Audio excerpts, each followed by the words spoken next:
Читаем об Радиме. Так называется наш новый проект, який мы рыхтуем разом с Новогрудской районной библиотекой. Выпускать мы его будем один раз на квартал. А першы выпуск проекта нам дапамогуць правесці новогрудские школьники, читачи библиотеки. Першы выпуск праекта «Читаем об Радиме» мы прысвячаем кнігам, якія расказваюць дзецям пра нашу Беларусь. Знаёмяць юных чытачоў з яе рэгіёнамі і запаветнымі куточкамі, адкрываюць для іх таямніцы і загадкі нашай гісторыі, расказваюць пра скарбы мінуўшчыны. Гэта кнігі для кожнай беларускай сям'і, з дапамогай якіх можна здзейсніць захапляльнае падарожжа ў часе і не толькі. Хоць адрасаваныя яны перш за ўсё дзецям і падлеткам, але прачытаць іх будзе карысна і дарослым, бацькам, дзядам і бабулям, настаўнікам. А вось турыстаў яны падрыхтуюць да першага спаткання з нашай сінявокай. Вядомы дзіцячы пісьменнік Уладзімір Ліпскі вельмі цікава і падрабязна расказвае пра розныя адрасы нашай бацькаўшчыны ў кнізе «Я тут жыву. Заебальныя вандроўкі па Беларусі». Расказвае пра тое, што беларусы здаўна жывуць мудрымі запаветамі прашчураў. Нагадвае, што мая Беларусь – гэта 30 000 рэк. Тут некалі праходзіў шлях сварагаў грэкі. Гэта азёрны край, гэта святы купалле, гуканне вясны, дажынкі. Гэта зубры ў Белавежскай пушчы, гэта бабры, мядзведзі ў бярэзінскім запаведніку. Пісьменнік запрашае ў сапраўднае падарожжа па Беларусі.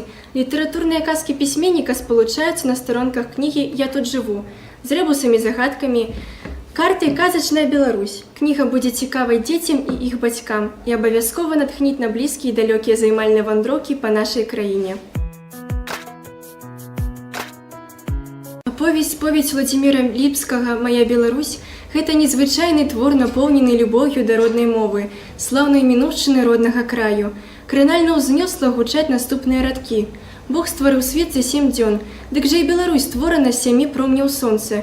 У сяродку неўміручы кветнік сталіцы, ад яе 6 гербавых абласцей.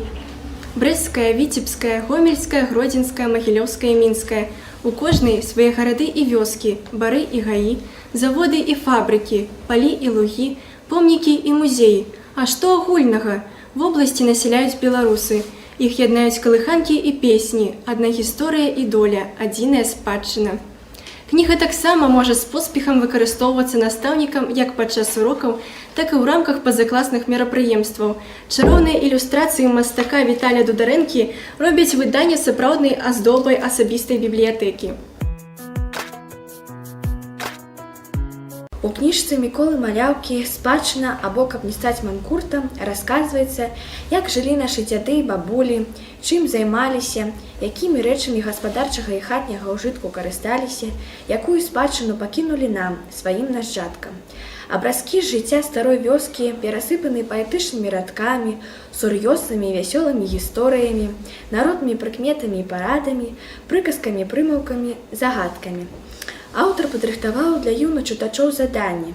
Трэба адказаць на пытанні, так ці іначай звязаныя з вясковай сядзібай, з лёсам яе гаспадароў, іх буднямі і святамі. Кніга краязнаўчых казак «Чаму мяне так завуць» Віктара Крукоўскага запрашае чытачоў у дзіўны свет утварэння назваў беларускіх гарадоў і мястэчкаў. Казкі арыгінальныя, яны не паўтараюць вядомыя міфы і легенды. Казкі не спрачаюцца з гісторыкамі. У аўтара свае крыніцы інфармацыі. Гэта людзі і іх заняткі ў тыя часы, калі пісаць яшчэ не ўмелі. Гэта паданні пра багоў, злых і добрых духах. І, вядома ж, этымалагічныя слоўнікі. Казка можна верыць ці не верыць, але кожная з іх заахвочвае да роздуму пра дарагія месцы нашай Беларусі. Асабліва кніга зацікавіць тых, хто цікавіцца тапанімікай сваёй малой радзімы. А таксама ёсць тут казка і пра Новагрудак. Дзіця ў ўзросце ад 2 до 10 гадоў задае каля 300 пытанняў на дзень. Якая самая вялікая кветка расце ў Беларусі? Што такое варган? Дзе ў Беларусі можна знайсці скарбы? На гэтыя і шмат іншых пытанняў дасць адказ унікальны дзіцячы атлас Беларусі. Факты і яркія ілюстрацыі размешчаныя на старонках кнігі зацікавіць не толькі малых чытачоў, але і дарослых. А напрыканцы вас чакае 7 загадак Беларусі. Дзе знайсці 100 і адзін скарб Беларусі? Вядома ж, у атласе, дзіцячым атласе Беларусі. Замкі, крэпасці, бажніцы. Гэтыя скарбы ва ўсіх куточках Беларусі. Яны чакаюць вас, тых, хто любіць вандраваць і не стамляецца захапляцца, хто гатовы ўзняцца на высокія вежы і спусціцца ў глыбокія сутарэнні, хто бачыць мінулае і будучыню. Навагрудскі раён прадстаўлены 3 аб'ектамі: Любчанскім і Навагрудскім замкамі, фарным касцёлам. У кожнага скарбу ёсць сваё сэрцайка.